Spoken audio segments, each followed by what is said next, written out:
अस्सलाम वालेकुम। अच्छा स्टूडेंट्स, अभी आज जो हम टॉपिक करेंगे वो आपके पास है मल्टीप्लिकेटिव इनवर्स। ठीक है।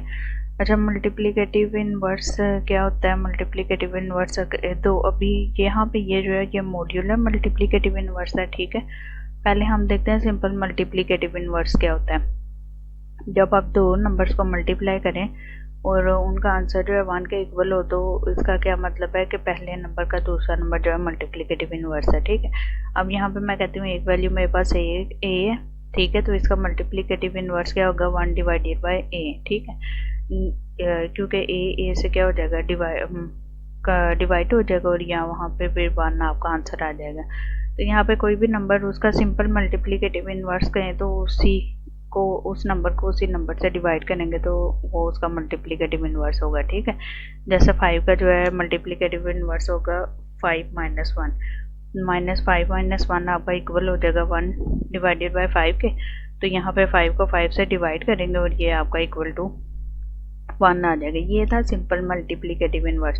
तो अगर मैं कहती हूँ 3, तो 3 का सिंपल मल्टीप्लिकेटिव इनवर्स क्या होगा? 3 माइनस 1। लेकिन यहाँ पे हम क्या देखने लगे हैं? Modular multiplicative inverse. ठीक है। अच्छा, अब मॉड्यूलर मल्टीप्लिकेटिव इनवर्स क्या कहता है? ऑफ एन इंटीजर ए, यानी कि इंटीजर ए मोड्यू एम। ठीक है। यानी कि अगर आपने मॉड्यूलर मल्टीप्लिकेटिव इनवर्स निकालना है एक इंटीजर का, जो इंटीजर क्या है? ए मोड्यूलो एम। ठीक है। इस एन अदर इंटीजर एक्स, यानी कि वो कह रहे हैं कि अगर आप किसी जो है आपके पास एक इंटीजर है ए मोड्यूलो एम, उसका जो है मल्टीप्लिकेटिव इनवर्स जो है एक और इंटीजर होगा। ठीक है।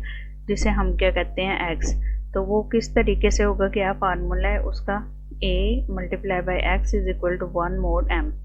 मतलब कि ए को जब आप मल्टीप्लाई करेंगे x के साथ तो उसका आंसर आपके पास क्या आना चाहिए? 1। यानी कि a को आपने x के साथ मल्टीप्लाई किया और उस वैल्यू का जब आपने मोड लिया m के साथ तो आंसर आपका क्या आना चाहिए? 1। ठीक है। जैसे यहाँ पे देखे, मैं 2 ले लेती हूँ, a 2 है, यहाँ पे मैं ले लेती हूँ 3x की वैल्यू।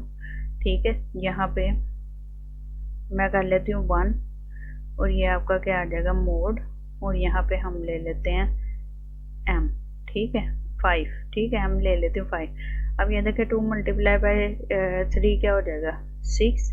ठीक है। अब अगर मैं 6 ये 5 मोड इस साइड पे ले आती हूँ, 6 मोड आपका करते हैं हम 5। ठीक है। 6 मोड 5 करते हैं और यहाँ पे इज इक्वल टू ये क्या आएगा? 1। तो अब अगर आप 6 मोड 5 करते हैं तो यहाँ पे देखें 6 अंदर आ जाएगा, 5 आपका क्या आ जाएगा? बाहर आ जाएगा। ठीक है। और यहाँ पे जब आप करेंगे तो यहाँ पे आपका 5 आ जाएगा, यहाँ पे आपका रिमाइंडर क्या आ गया? 1। तो इसका क्या मतलब है कि आपका 2 का मल्टीप्लिकेटिव इनवर्स क्या है? 3। ठीक है। तो यहाँ पे अगर तो 1 रिमाइंडर आपका 1 आ जाता है तो मल्टीप्लिकेटिव इनवर्स होगा, अगर रिमाइंडर 1 नहीं आता फिर मल्टीप्लिकेटिव इनवर्स नहीं होगा। जैसे यहाँ पे अगर आप करते हैं 4 मल्टीप्लाई बाई 2 और यहाँ पे हम कर लेते हैं मोड। ठीक है। यहाँ पे कर लेते हैं 5 इज इक्वल टू 1। ठीक है। तो आप अगर 2 और 4 को मल्टीप्लाई करें तो आपके पास आ जाता है 8 मोड। ठीक है। और यहाँ पे आपके पास क्या आ जाएगा? 5। अब 8 मोड 5 करेंगे तो 8 को जब आप डिवाइड करेंगे 5 पे तो रिमाइंडर क्या आएगा आपके पास? 3।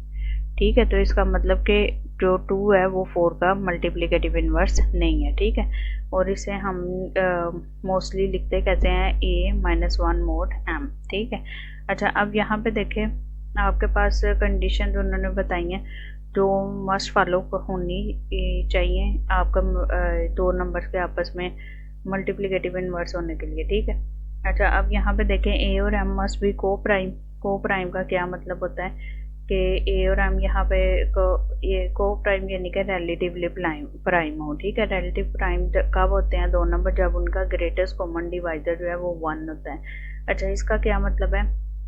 एक नंबर मैंने 3 ले लिया, एक नंबर मैंने 5 ले लिया। अब 3 को कौन कौन से टेबल डिवाइड कर सकते हैं? जो डिवाइजर है उसके 1 है और 3 है, ठीक है।